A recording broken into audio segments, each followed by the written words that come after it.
bo día a todos e a todas, os presentes e aos que nos están vendo ou nos van a ver posteriormente polas redes. Empezamos hoxe outra conversa, a número 13, se non levo mal a conta. Mala señal. Esperemos que crezca, que medre, non? E nada, hoxe, antes de comenzar, bueno, decirvos que estamos nun espazo diferente, en vez de estar no interior da Asociación Lar de Unta, estamos no exterior, neste parque que inauguramos hoxe con este acto, creo que non houve outro previamente, polo menos se houve o descoñecemos. E antes de comenzar, entrar en fariña tanto co convidado como cos temas que vamos a tratar con el, pois gustaríame tamén, bueno, manifestar a solidaridade co pobo de Gaza, porque estamos asistindo directamente a algo moito máis grave que unha guerra. Todas as guerras son graves, todas as mortes son moi graves, pero que é un xenocidio matar a xente de fame, matar a xente privándolles dos mínimos de auga, provocando enfermedades, a parte das bombas que lles caen a inocentes. Creo que o pobo ten que manifestarse, xa que moitos gobernos e moitas institucións parece que miran para outro lado. Dito isto, que non se trata tampouco de facer hoxe deso o tema do asunto, pois, nada, hoxe temos un convidado especial, todos son, cada un no seu.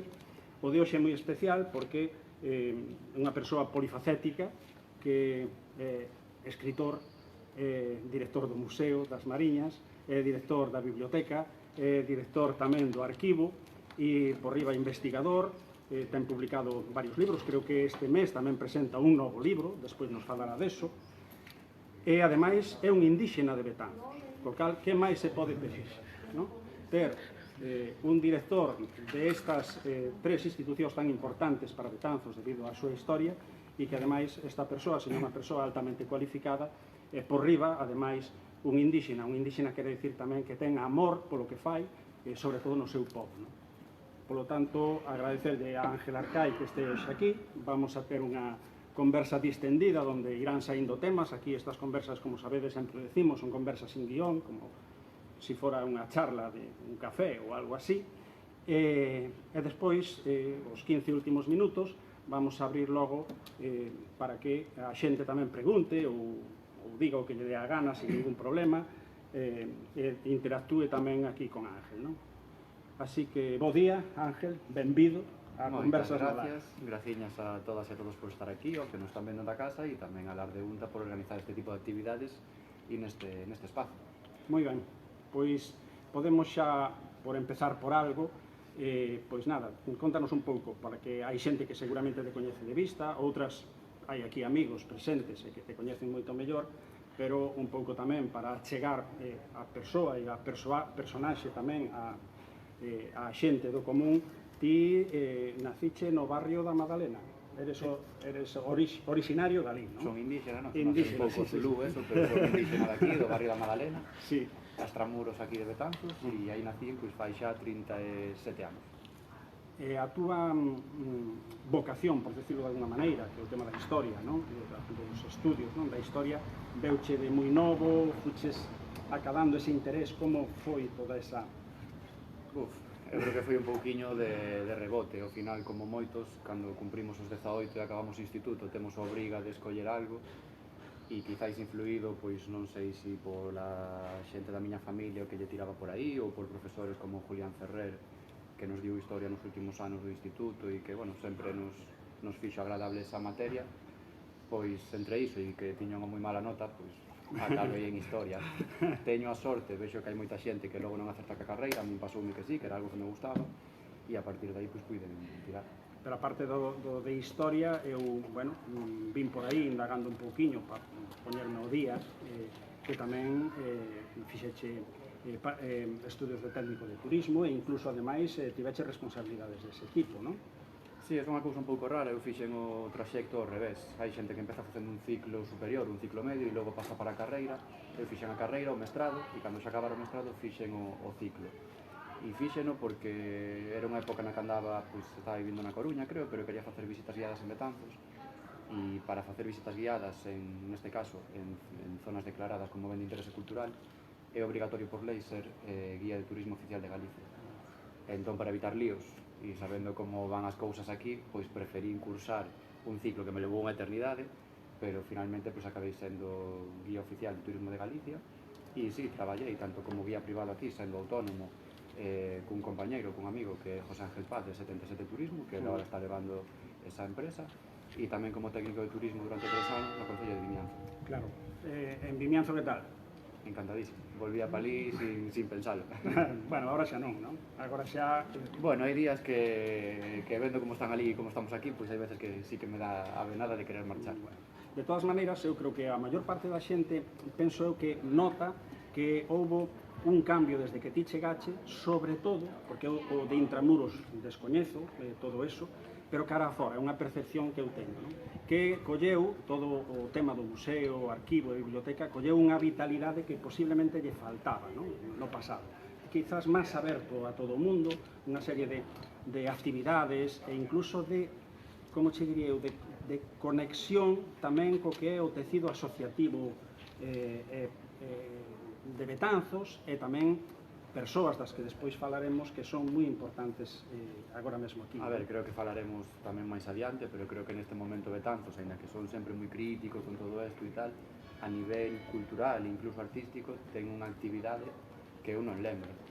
Temos aquí ao lado Zanadal, temos a Sara Salgado, temos a Río Río, temos o Espacio Vaina, temos unha serie de iniciativas culturais, ademais das asociacións, que eu creo que nunca existirán Betanzos. Entón creo que como museo temos que facer un pouco ás veces de irmán maior e dar a coñecer todo eso, porque me parece que hai unha riqueza máis da cidade.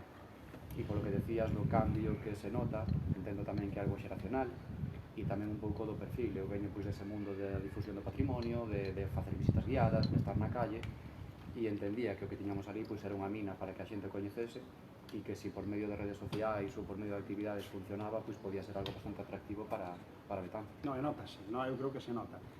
Agora que falabas de que era un tema xeracional, eu tamén xo iba a decir despois o tema xeracional, porque hai unha serie de xente nova, non? Que está agora, primeiro, moi vinculada a Betanzos, que leva feito estudios sobre distintas temáticas aquí. O outro día íbamos a unha visita guiada con Xesús Fraga, que tamén é un luxo ter aquí un Premio Nacional de Literatura e que algún día pasará aquí polas conversas, ou o que temos aquí presente, responsable de Cultura do LAR, o Dani, e que, bueno, eu polo menos disfrutei moitísimo desa visita guiada, que ademais coa, digamos, con esa combinación entre o que era a parte realmente máis técnica, máis histórica, e o que era a parte máis literaria e máis de anécdotas, non, vinculadas a esa historia, non? Que fai moi ameno chegar á xente, non? Con todo eso, non? Iso tedelo en conta, non? É que eu tamén fui novo, ainda que non o pareza, entón, sí que cando era novo, pois sí que me gustaría moitas veces que se nos dise pé a facer algunhas cousas ou algunhas ideas que tiñamos. Eu, pois, para ahora cousa de 13 anos, fixéramos unha recopilación de todas as fotos antiguas do barrio da Madalena por medio da asociación e as expuxemos directamente no barrio, porque nunca se nos dira pé de acceder a outro lugar. E, por exemplo, pois penso nesa sala que abrimos ahora no Museo de Exposición Temporais, que levamos, creo que son 4 exposicións temporais, e salvo unha que está feita por un señor que xa faleceu, o resto están feitas por 3 personas pois que andan entre os 20 e os 30 anos. Entón, darlle pé a esa xente, pois para min, eu creo que tamén é algo que temos que potenciar. Obviamente hai xente maior xa consolidada que faría unhas exposicións tremendas, vai vir agora, pois, despois de que pechemos a Edani, ben Pérez Porto, que é toda unha eminencia no mundo da cerámica, pero gústame tamén incidir en, bueno, en darlle pé a toda esa xente nova para que poida participar. E aínda así, eu tamén noto que comigo hai algo xeracional porque tamén me vou quedando desactualizado, porque pois ven xente de práctica, hacemos aquí a Diego, recordo, por exemplo, unha rapaza que me decía que vostedes que facer un TikTok, e para min eso xa ciencia ficción, e como non, eso ya vendrán outros que máis jóvenes e que o fagan eles. A mí xa noto tamén que bueno, que van moitos anos e que a diferencia é moi grande. Xa, pero a ti quedache un tempo en todo isto aínda, agora que falache do TikTok, tamén che comento outra cousa que está agora moi en auxe. Como crees ti que pode actuar a inteligencia artificial ou condicionar un museo, unha biblioteca, todas estas responsabilidades que ti levas? Tes pensado? Ainda onde estivemos xogando pola tarde aquí co amigo Daniel e a inteligencia artificial a recrear paisaxes de Betanzos, a ver como funcionaría iso e demais, pero claro, sí que a inteligencia dame certo medo en temas informativos, en temas de difusión de medios. A nivel cultural, pois, home, máis alá da creación, que sí que me parece bastante triste que haxa artistas, non, que teñan que tirar diso, pois sí que penso que é algo que, bueno, ao mellor no tema que estamos nos de arquivos, de fotografías antiguas e tal, pois sí que nos pode dar así algunha alegría ou algunha curiosidade.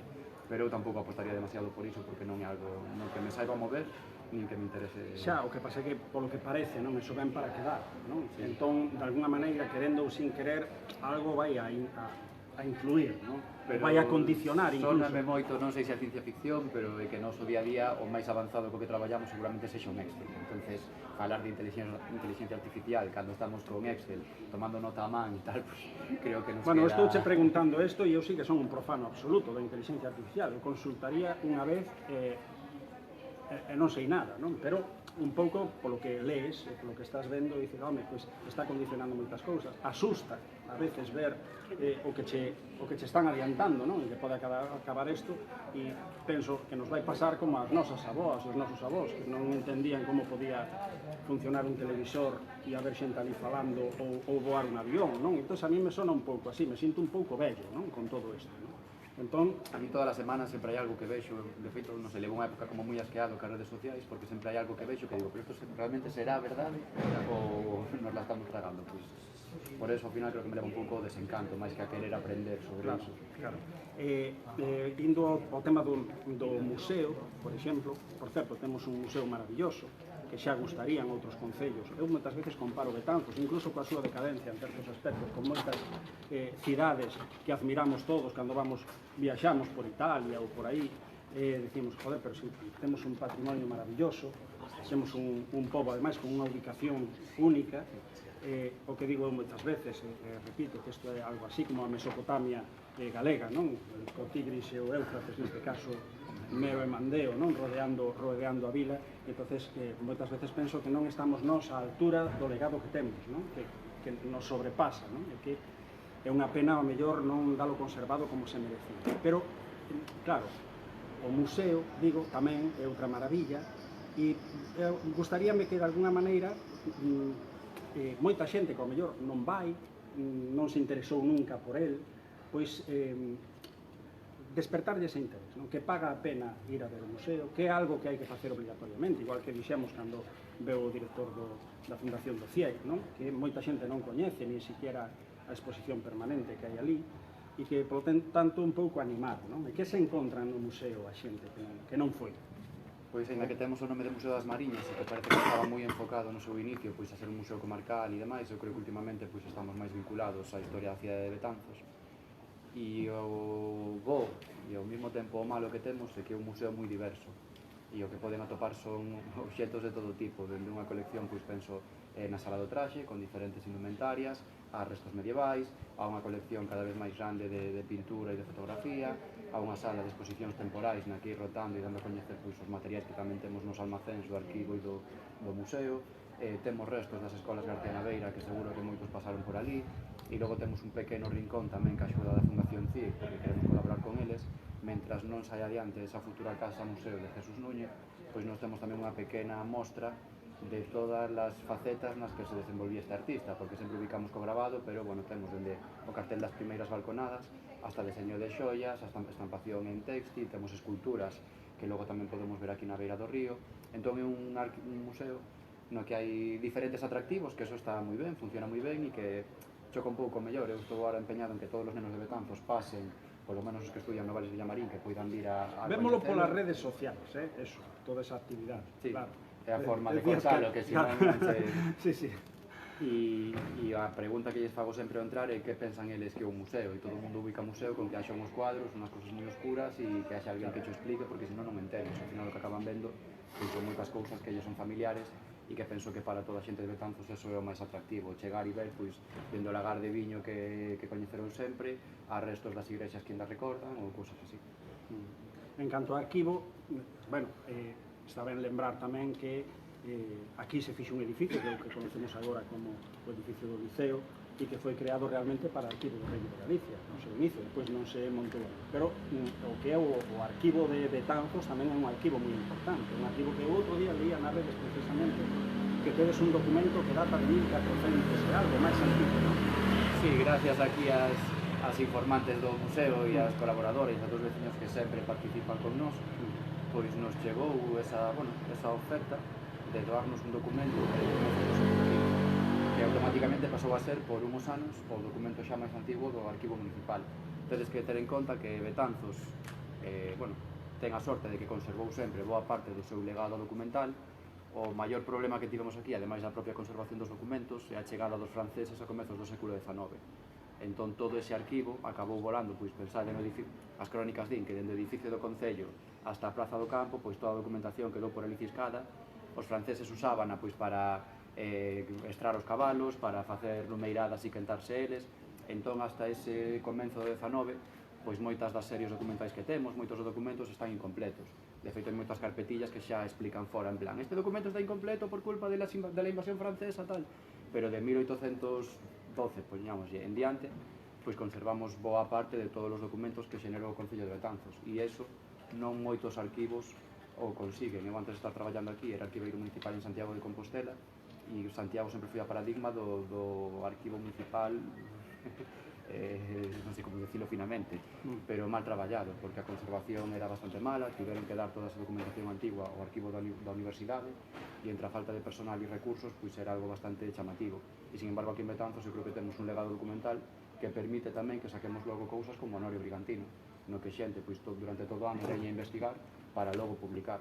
Entón, me parece que non o teñen moitas cidades, polo menos deste tamaño. E o tema da non sei como chamarle, modernización, o que ten que ver coa digitalización de todos os documentos, eso está digitalizado todo, a unha porcentaxe alta, como está ese? Ten en conta, fixen outro día unha enquisa así en redes sociais un pouco de broma, porque estaba carajo de traballar, e preguntei cantas caixas pensades que temos no arquivo, e creo que daba unha opción de 7.000 e algo, outra de 8.000, de 10.000, de 11.000, estamos cerca casi das 12.000 caixas. Pensade que digitalizar todo eso estaría moi ben, pero non temos un repositorio que soporte tanto peso. Entón o que se suele facer son digitalizar os documentos importantes que non se poden perder, pensamos nas actas municipais, pensamos en cousas así, pero logo polo medio tamén hai moitas cousas que sería perder o tempo digitalizalo. Que temos nos digitalizado? Pois eu creo que o mellor máis da metade do arquivo, porque aquí, isto é unha historia así bastante curiosa que non todo o mundo coñece. Hai un colectivo religioso que son os mormóns, la Iglesia de Jesucristo de los últimos 7 días, ou non sei como é a historia, que leva décadas pagando a digitalización de arquivos de todo tipo. Eles o que queren ter son todos os rexistros personais que haxen en arquivos de todo o mundo. Logo eles se levan unha copia para Utah, para ali para Estados Unidos, para debaixo dunha montaña, e a nos deixan outra copia digitalizada de todos esos, pois neste caso, padróns de habitantes.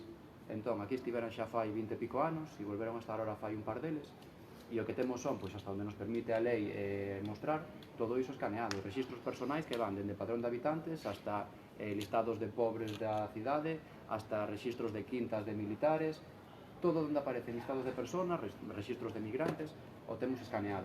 E o que estamos ahora traballando é que a Xunta de Galicia para que todo eso estea en galiciana, que é o portal común, e non telo nós nunha página web que paguemos nós, porque entendemos que ten que estar co do resto de Galicia, non podemos ir por libre aí. Estou flipando con eso.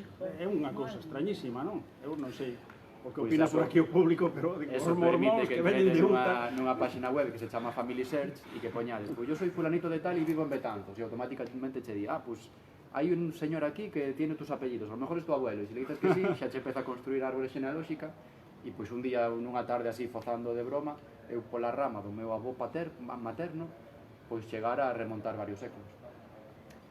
O resto non, que xa non son daqui, que xa iban para Begondo e o arquivo da Begondo foi por... E a pregunta é, a eles en que lles beneficia?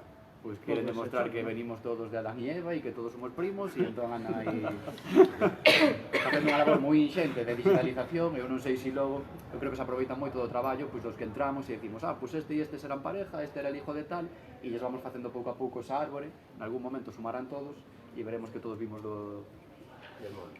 En que países están facendo eso? En todo o mundo. En todo o mundo. Flipando. Nalgúns máis, noutros menos, pero a súa idea... O mundo está moi todo, é así. Pero bueno. Mira, por ir así xa tocando un pouco cada tema, a biblioteca. A biblioteca o que tamén desde fora se nota é que houve tamén unha dinamización da biblioteca, non? Que hai moitas iniciativas, tanto para os nenos máis pequeniños, actividades, un pouco se notou tamén esa dinámica, non? Un pouco máis, bueno, supoño que é normal, vai cos tempos, e vai o que decías ti, co tema xeneracional e a preocupación, non? De achegar canto máis mellor eso á xente. Que proxectos tes, como Que é o que pretendes facer ou onde pretendes chegar co tema da biblioteca? Chegarán, a ver, tedes que ter en conta tamén os recursos limitados, tanto a nivel económico, que xa imaginaredes, como a nivel humano, co número de traballadores que temos, que non se pode ampliar por ningún lado, e tamén os recursos que temos para xogar con iso.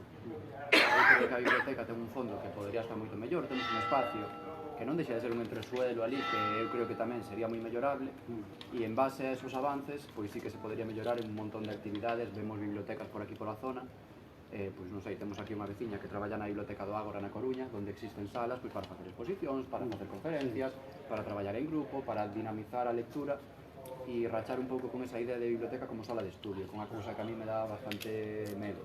A biblioteca ten que ser un sitio no que se fale de libros, pois temos varios clubs de lectura, como saber a xente que está aquí, e intentamos que a xente vai á biblioteca, que lle perdo medo a animar a ler, tampouco ten moito máis. Claro, agora a pregunta, e agora que tocache o tema, que ao mellor o tocaría eu despois, non crees que ao mellor falache do espazo, que é moi limitado, que ao mellor a biblioteca non tiña que ter un lugar únicamente para a biblioteca desde o punto de vista do que ti decías agora, non? De ter espacios para máis cousas que non só a sala de lectura, non? Xa sei que os recursos do Concello tamén son limitados para eso, pero, bueno, non sei, a mí sempre me pareceu, non da hora, que todo ali concentrado, igual unhas cousas quitaban posibilidades a outras, non? Sí, está claro, o museo non pode medrar máis porque non nos queda máis espacio, a biblioteca non pode medrar máis porque non temos sitios libres. Estaría ben disgregalos e tal, sí, pero entonces como facemos co personal? Claro, sí, porque o personal é pouco tamén. Claro, somos os que somos e se nos vamos a varios edificios, entón xa temos o personal xusto para poder cumplir cun horario de semana, que para min o principal erro tanto do museo como da biblioteca é estar pechado o fin de semana. Igual habería que facer unha chamada así, sin nomear a ninguén os políticos, non? Para que seguramente xa o saiban e estén cansados de ir. Hai cousas que teñen que ser prioritarias, unha dela é a cultura. Unha vez escoitaba eu un escritor de Lugo decirlle a unha alcaldesa, non era daqui, decirlle que non iba a pasar a historia polas cunetas que limpara, nin polas farolas que puñera. Iba a pasar a historia se apostaba pola cultura e pola historia, por todo eso. Isto como recado xeral, non? Aos políticos, non? A historia e a cultura é moi importante, non? É importantísimo. Isto non vale para nada o que estamos dicindo, posiblemente, pero creo que sí que hai que poñerse as pilas de cara ao futuro e que un concello como Betanzos, coa súa historia e co seu patrimonio, ten que apostar decididamente por isto, e se hai que investir diñeiro tamén hai que marcar prioridades. Xa sabemos que é finito o tema dos cargos. E xa non só por unha cuestión de cultura, unha cuestión de que os espacios de ocio que temos a día de hoxe, pois penso en pequenos e en familias e demais, aquí en Betanzos son bastante limitados e que sexan de balde, porque para ir a un bar pois podemos ir todos, pero ao final eso custa cartos. Entón ter un espacio que fose máis amable, por exemplo, como a biblioteca, para min unha biblioteca normal teria que estar aberta, pois, polo menos de luns a sábado, e todos os sábados con actividades, a maiores de todo o que se paga pola semana, de clubes de lectura e demais. Para min eso sería un mínimo, logo a partir de aí poderíamos, bueno, fliparnos todos e dar moitas cousas máis. Pero un mínimo sería eso, de luns a sábado, e os sábados con actividades que pudesen chegarse os nenos, levar libros e ler na súa casa. Sí, sería unha cuestión xa de mínimos. Sí, e hoxe en día, bueno, non sei, tío, verás tamén, que además tes moita relación con todo isto das bibliotecas que hai por aí. Es que en fin de tomar as pastillas antiepilépticas vou por ela. Veña.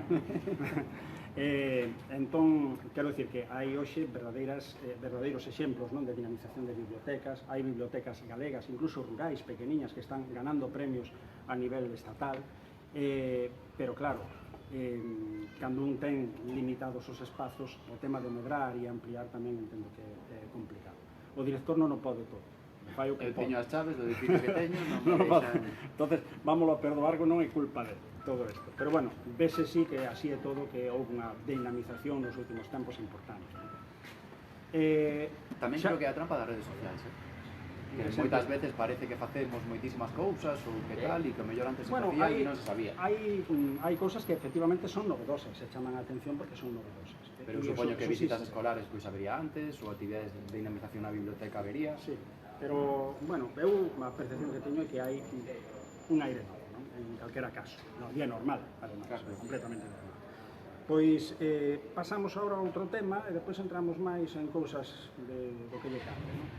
Que é o tema da túa faceta literaria e investigadora, que eu creo que van ligadas, non, unha a outra. Entón, fixeche xa varias publicacións, entre elas esta do pasatempo que tiñas, a outra aquela das mulleres, non recordo o título completo, espontaneadas, efectivamente, e algunha outra. E agora vas a presentar un libro, se non me equivoco, día 16, en Biblos, non?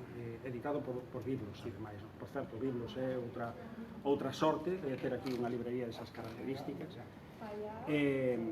E nada, contanos un pouco de que vai esta nova publicación. Pois parte dunha necesidade que ao final nos veíamos, pois cando ven xente a investigar, ou Biblos veía que viñan moitos visitantes a Betanzos, que buscaban un libro que fose pois unha historia da cidade, unha historia breve, amena, e que non encontraban nunca o que necesitaban. Sí que temos anuarios brigantinos, sí que temos pois libros o mellor pois o Pasatempo, de San Francisco, pero que non había era unha historia xeral da cidade que nos contase un pouco pois como foi aquí o paso do tempo. E o encargo era ese, entonces resumir da mellor maneira posible a historia da cidade dende eses orixes lendarios hasta o día de hoxe. E así foi, non é moita cousa, creo que son 100 e pouco páxinas, pero é unha forma de ir transitando polos séculos. Tede en conta, xa vos lo dixe, non temos documentación para todas as épocas, toda a que nos gustaría, entón hai que tirar tamén de xente que fixo este tipo de experimentos antes. Temos aquí varios exemplos de xente que intentou escribir a historia da cidade, sobre todo no século XIX, que era unha época no que se facía eso, para contentar as familias que pagaban esa publicación, ou para, non sei, contar moitas veces lendas e cousas que se repetían que realmente sabemos que non son certas. Penso pois na lenda das 100 doncelas, da galera e tal, unha cousa que se repite en 80.000 pueblos en España, pero bueno, de aí veñen esas cousas. Entón, donde non temos documentación para cubrir, tiramos desas lendas e de cousas que nos contan, e onde temos documentación, pois facemos algo un pouco máis riguroso. Que a xente non se espere un libro de historia ou unha investigación histórica, porque non o é un libro de didáctico, un libro pois, entretido, para coñecer a historia da cidade e para ver que tamén foi unha forma de darnos conta de que sempre nos queixamos todos, non? De que Betanzos está perdendo patrimonio, de que é terrible, pero logo te podes escribir e empezas a describir pois, as cousas que se facían na época medieval e tal, e seguimos vendo que moitas destas cousas ainda temos en pé. Falabas estos días pois, da Torre do Reloxo, de un montón de cousas que seguimos tendo, que temos a sorte de seguir conservando. Hai outras que se perderon, pero bueno, para un sitio como Betanzos, a verdade é que foi unha sorpresa velo en negro sobre blanco, porque foi como, bueno, pois non estamos tan mal como pintamos sempre. Bueno, a idea en calquer lado, ¿no? Supoño que os ciudadanos que viven nun lugar ven os defectos e cando ven que hai cousas tamén les fastidia, é normal, ¿no? Hai un libro moi sinxelo, pero para min delicioso, de Suso Torres, falando da historia de Betanzos, que bueno, que é o que é, pero no seu estilo a mí parece un libro moi bonito e delicioso. Nos últimos anos hai o de Suso, hai outro de Alfredo Erias e hai outro do cronista, pero que moitos xa non están disponibles para a venda. Entonces, en Biblos tiñan ese problema de que sí que o venderan no seu momento, pero cando se acabaron foi como, bueno, e veñen pois en verán a xente a preguntar e que quere pois levar un libriño de recordo que a historia da cidade, e por eso fixeron tamén, que é unha cousa así un pouco rara, dúas edicións, unha en galego e outra en castelán. Non sabían se apostar por unha sola que levase os dous idiomas, por como facer, e ao final son dous libros diferentes. Bueno, pois toma de nota, creo que era o día 16, non? Sí, agora non lembro, creo que 7:30, sí, pero aí está de ali. Eu creo que é moi interesante o concepto logo, non? De facer un libro sinxelo que para chegar a calquera, non? A historia de Betanzos. E se era unha demanda e está coberta, pois moitísimo mellor. E o interese non é o 16, son tamén o 17 e o 18, porque se xunta todo nunha especie de xornadas de historia local. Vale. Entón, Carmela, dende Biblos, convidou tamén a Julián para falarnos do Betanzos antigo, e 2 días despois a Antonio, que seguro que o vedes por aquí a miúdo, que naquel sexa de Monfero, para falarnos desa época moderna de Betanzos, con a cousa que ele está estudiando, facendo a tese de doutoramento, e a ver se nos anticipa algo deses estudios e desas... Pois nada, tomamos nota, tomade tamén os que escoitedes e vexades isto que estamos facendo aquí, e anotade, non? 16, 17 e 18, non? Todas. Así que, bueno, xa, aquí non para a cultura, a faga que na faga sempre hai, non? Hai oferta, non?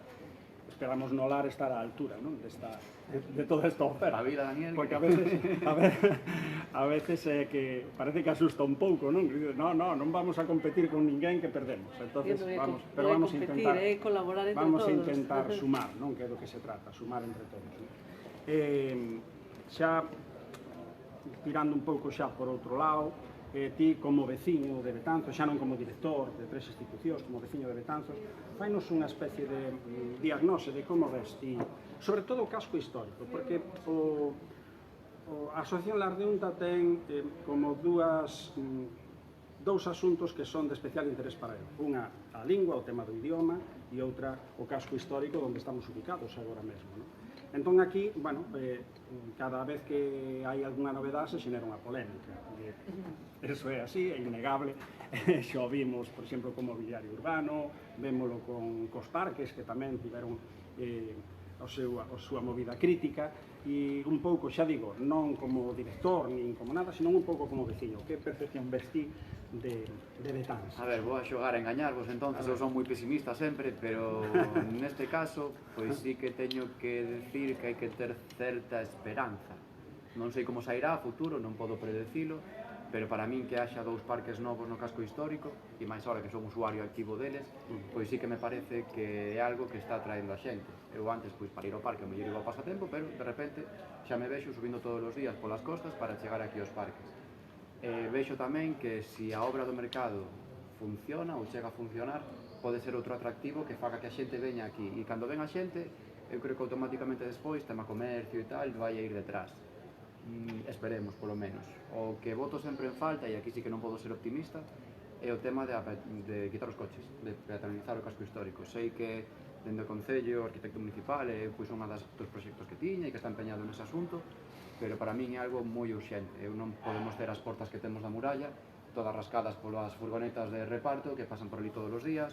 Eu creo que eso habría que darlle unha pensada e facelo de outra forma.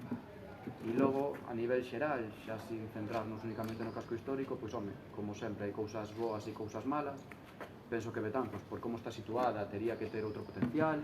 Dame moito medo o tema do futuro Feixón tamén, de a ver como resolven certas zonas da cidade. E por dar esa nota positiva, pois sí que vexo todos esos estudios artísticos, toda esa xente que está chegando ahora á cidade.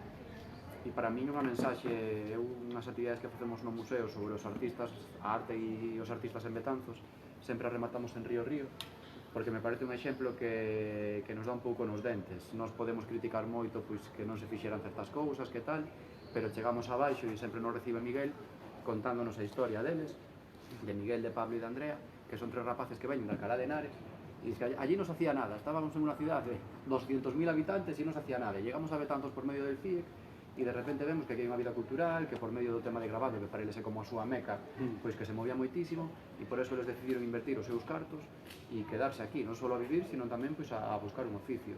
E iso me parece un pouco o exemplo que habería que poñer, bueno, non sei, que habría que enseñar, digamos, como boa práctica para que se repita no futuro. Claro, non pensas que hai unha especie de doenza no sentido, digamos, máis político de unha falta de, como che diría eu, como decía a canción aquela de Siniestro Total, ¿no? De primeiro saber de onde vimos, quenes somos e hacia onde vamos, sobre todo hacia onde vamos, ter claro o camiño a percorrer daqui en diante, ¿no? E apostar por ese camiño, e incluso consensualo, unos mínimos, entre forzas políticas e socialmente, ¿no? Ter un concepto claro do que queremos. Por exemplo, ti que ves do turismo, ter un plan de turismo para tamén saber que clase de turismo queremos ter, seleccionar un pouco e non que non nos coma o turismo, non? De repente a todos e que ao final estiñamos os problemas que están en tantísimos sitios, non? Ser un pouco previsores. Falaban hoxe no xornal de 24 millóns de euros. No, a ver, sí que, isto sí que é opinión personal, pero eu sí que considero que dende fai moito tempo non hai unha, chamalo folla de ruta ou idea da cidade que se quere. Entón o problema é iso, que vas parcheando pero non vas avanzando, e funciona. Entendo que en vista dos resultados electorais é unha cuestión que funciona e que a xente está contenta. Eu sí que votaría en falta ao mellor, pois iso, ao mellor todo isto do casco histórico está dentro dun plan de melloralo, pero non sei se é que falla a comunicación ou outra cousa, pero dá a sensación de que van sendo cousas de pois salió isto, vamos allí, salió isto outro, un pouco a salto de mata. Eu creo que así non se fan as cousas, tens que ter claro hacia onde queres avanzar e buscar centrar os esforzos niso, pero bueno, tamén unha forma de traballar que non aquí nas xornadas que organizáramos de arquitectura cada ano, e algún ponente incidía neso, que non se poden ir a salto de mata facendo ocurrencias, non? Hai que ter un plan, ese plan ademais, pois falaban de que tamén hai que temporalizalo, ver que cousa é máis urxente, cal ten que ir primeiro, cal ten que ir despois, e non desa maneira. Eu, por exemplo, bueno, falaba deso porque parece que realmente máis importante que ninguna actuación é ter claro ese concepto, non? Hacia onde queremos camiñar, que queremos ser de maiores, non? En Betanzos, non crees que vai un pouco por aí o asunto, non? E asumir tamén os problemas que pode ter esa visión, porque se queremos apostarlo todo o turismo, é o que decías antes, temos que ter moi claro a que tipo de turismo, como vamos a medir e a controlar todo eso, porque estamos vendo que hai un boom terrible de pisos turísticos, hai un problema de vivenda en Betanzos evidente, comentábamos moitas veces con Pedro do CIE que antes eles solían ter facilidade para colocar os alumnos todos na cidade e cada curso que pasa o levan peor. E posiblemente tamén, non sei como opinas ti, igual os distintos plans sectoriais, como pode ser un plan de turismo, un plan xeral, como poden ser outro tipo de plans, que estiveran coordinados entre todos, porque ao final o turismo tamén depende. Claro, pero a min dá a impresión de que as cousas a veces funcionan por compartimentos estancos e illados uns de outros, non? Que eso é un mal non de Betanzos, é un mal de moitísimos sitios, non? E vemos que os que sí tiñan claro hacia onde querían camiñar, cos seus erros que terían tamén, pois avanzaron e son exemplos en moitos casos.